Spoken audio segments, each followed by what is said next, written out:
Ассалаумағалейкум, қайырлы кеш құрметті көрермендер. Бүгін екі ағаш туралы видео айтатын боламын. Біріншісі мынау, егер де сіздің алма немесе алмұрт ағашыңыздың сұлбасы структурасы мынандай болатын болса, шұғыл арада осы жағдай қалдырмай дұрыс сұлбасын келтіретін кез, структурный обрезки, яғни құрысын қалыптастыратын кез жұмыстарын жасау керек.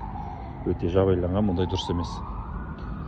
Оған арнайы видеоларымызды қарап шықсаңыз болады. Екінші мәселе, мынау алма ағашында қарасаңыздар, мына жерде ақ мамық нәрсе бар. Қазір фокусын келтірейін, көрдіңіз бе?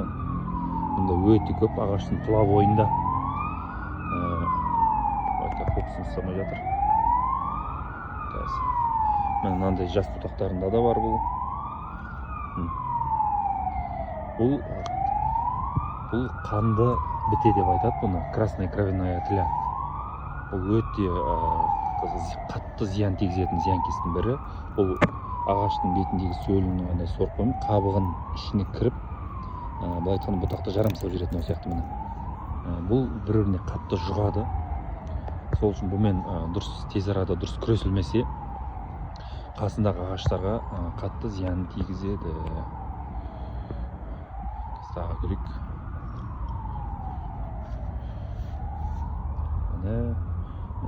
Былтыр бұл ағаштарды мен көрген болатын, мұндай дәрежеде емес еді. Бұл мына ағашта болған, осы ағашта болған.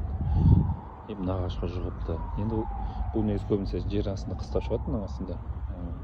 Дұрыстап кешенді жұмыстар жүргізбесе, оған әсіресе бір мен білетін Актара деген препарат бар, сонымен өңдеу жұмыстарын жүргізбесе, былай айтқанда ағашты кейін түбіне кесіп тастауға тура келеді.